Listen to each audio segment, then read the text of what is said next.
Hello students, welcome back to my YouTube channel Kavya Gowda Commerce Class. ಈ ವಿಡಿಯೋಲಿ ನಾನ್ controlling ಇಂಟ್ರೆಸ್ಟ್ದು fourth ಪ್ರಾಬ್ಲಮ್ನ solve ಮಾಡ್ತಿದ್ದೀನಿ.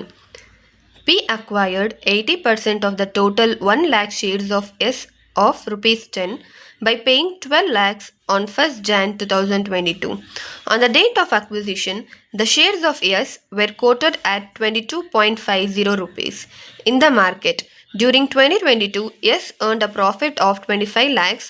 Calculate NCI at acquisition and at the end of the year. Question ಅಲ್ಲಿ ನಾವು ನಾನ್ controlling ಇಂಟ್ರೆಸ್ಟ್ನ acquisition ಡೇಟಲ್ಲಿ ಮತ್ತು end of the year ಎರಡು ಕೂಡ calculate ಮಾಡಬೇಕಾಗುತ್ತೆ. ಮೊದಲಿಗೆ ನೋಡೋದಾದರೆ ಪಿ ಲಿಮಿಟೆಡ್ 80% ಆಫ್ ಶೇರ್ಸ್ನ ಅಕ್ವೈರ್ ಮಾಡ್ಕೊಂಡಿರುತ್ತೆ ಎಸ್ ಲಿಮಿಟೆಡಿಂದ.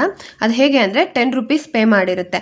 ಆದರೆ ಇಲ್ಲಿ ಏನು ಇನ್ಫಾರ್ಮೇಷನ್ ಕೊಟ್ಟಿದ್ದಾರೆ ಅಂದರೆ ಅಕ್ವಿಸಿಷನ್ ಮಾಡ್ಕೋಬೇಕಾದ್ರೆ ಮಾರ್ಕೆಟ್ ಪ್ರೈಸ್ ಎಷ್ಟಿತ್ತು ಅಂದರೆ ಒಂದು ಶೇರ್ದು 22.50 ಇದೆ. ಸೊ ನಾವು ಕನ್ಸಿಡರ್ ಮಾಡಬೇಕಾದ್ರೆ ಈ ಪ್ರೈಸ್ನ ಕನ್ಸಿಡರ್ ಮಾಡ್ಕೋಬಾರ್ದು, ನಾವು 22.50 ರೂಪೀಸ್ನೇ ಕನ್ಸಿಡರ್ ಮಾಡ್ಕೋಬೇಕಾಗತ್ತೆ. ಸೊಲ್ಯೂಷನ್ನ ನೋಡೋಣ. ಮೊದಲಿಗೆ ಹೋಲ್ಡಿಂಗ್ ರೇಷಿಯೋನ ಕ್ಯಾಲ್ಕುಲೇಟ್ ಮಾಡ್ಕೋಬೇಕಾಗತ್ತೆ. ಕ್ವಶನಲ್ಲಿ ಆಲ್ರೆಡಿ ಪಿ ಲಿಮಿಟೆಡ್ದು 80% ಕೊಟ್ಟಿದ್ರು.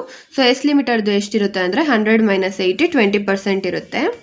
ಇನ್ನು ನಾನು ಹೇಳಿದ್ದೆ ಎರಡೂ ಕೂಡ ಕ್ಯಾಲ್ಕುಲೇಟ್ ಮಾಡ್ಕೋಬೇಕಾಗುತ್ತೆ NCIನ, ಒಂದು at the date of acquisition ಮತ್ತು ಇನ್ನೊಂದು end of the year. At the date calculate ಮಾಡಿದಾಗ ಫಸ್ಟ್ ನಾವು ಫಾರ್ಮೆಟಲ್ಲಿ ಏನು ತಗೊತೀವಿ ಅಂದರೆ share capital hold by S ಲಿಮಿಟೆಡ್ನ ತಗೋಬೇಕಾಗುತ್ತೆ.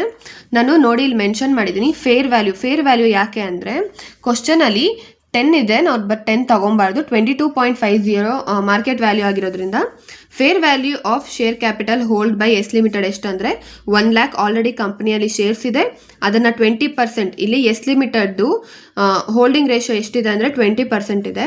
ಸೊ ನಮಗೆ 20,000 ಶೇರ್ಸ್ ಸಿಗುತ್ತೆ ಎಸ್ ಲಿಮಿಟೆಡಲ್ಲಿ. ಅದರಲ್ಲಿ ಮಾರ್ಕೆಟ್ ವ್ಯಾಲ್ಯೂ ಅಂದರೆ ಎಷ್ಟು ಇದೆ ಫೇಸ್ ವ್ಯಾಲ್ಯೂ ಅಂದರೆ 22.50 ರೂಪೀಸ್ ಇರೋದ್ರಿಂದ 20,000 ಇಂಟು 22.5 ಮಾಡಿದಾಗ ನಮಗೆ ಅಮೌಂಟ್ 4,50,000 ಸಿಗುತ್ತೆ. ಸೊ ಇಲ್ಲಿ ಪ್ರೀ ಅಕ್ವಿಸಿಷನ್ ಪೋಸ್ಟ್ ಅಕ್ವಿಸಿಷನ್ ಏನೂ ಬರಲ್ಲ ಅಕ್ವಿಸಿಷನ್ ಟೈಮಲ್ಲಿ, ಅದ್ರ ಬಗ್ಗೆ ಏನೂ ಇನ್ಫಾರ್ಮೇಷನೇ ಕೊಟ್ಟಿಲ್ಲ. ಸೊ ನಾವು NCIನ ಡೈರೆಕ್ಟ್ 4,50,000 ಅಂತ ತೋರಿಸ್ತೀವಿ. ಎಂಡ್ ಆಫ್ ದ ಇಯರ್ ನಾವು NCI ಕ್ಯಾಲ್ಕುಲೇಟ್ ಮಾಡಬೇಕಾದ್ರೆ ಫಸ್ಟ್ ನಾವು ಹೇಳ್ದಂಗೆ share capital hold by S limited ಮಾಡ್ಕೋಬೇಕಾಗುತ್ತೆ. ಅದು ಸೇಮ್ 4,50,000 ಬರುತ್ತೆ. ನಾವು ಅಕ್ವಿಸಿಷನ್ ಟೈಮಲ್ಲೂ ಇಷ್ಟೇ ಬಂದಿತ್ತು. ಆದರೆ ಸ್ಪೆಸಿಫಿಕ್ ಆಗಿ ಕ್ವಶನಲ್ಲಿ ಮೆನ್ಷನ್ ಮಾಡಿದ್ರು ನೋಡಿ ಇಲ್ಲಿ, during 2022 S earned a profit of 25 lakh rupees ಅಂದರೆ 25 lakh rupeesನ ಪ್ರಾಫಿಟ್ ಅರ್ನ್ ಮಾಡಿದೆ. ಸೊ ನಾವು ಇದನ್ನು ಪೋಸ್ಟ್ ಅಕ್ವಿಸಿಷನ್ ಪ್ರಾಫಿಟಲ್ಲಿ ತೋರಿಸ್ಬೇಕಾಗುತ್ತೆ. 25 lakh ಇಂಟು 20% ಮಾಡಬೇಕು, ಆವಾಗ ನಮಗೆ 5 lakh ಸಿಗುತ್ತೆ. ನಾನ್ ಕಂಟ್ರೋಲಿಂಗ್ ಇಂಟ್ರೆಸ್ಟ್ ಎಷ್ಟಾಗುತ್ತೆ 4,50,000 ಪ್ಲಸ್ 5 lakh ಮಾಡಿದಾಗ ನಮಗೆ 9,50,000 ಸಿಗುತ್ತೆ. ನಾವು ಆನ್ಸರ್ ಮಾಡೋಕ್ಕೆ ಮುಂಚೆ ಕ್ವಶನ್ನ ಅಬ್ಸರ್ವ್ ಮಾಡಬೇಕಾಗುತ್ತೆ.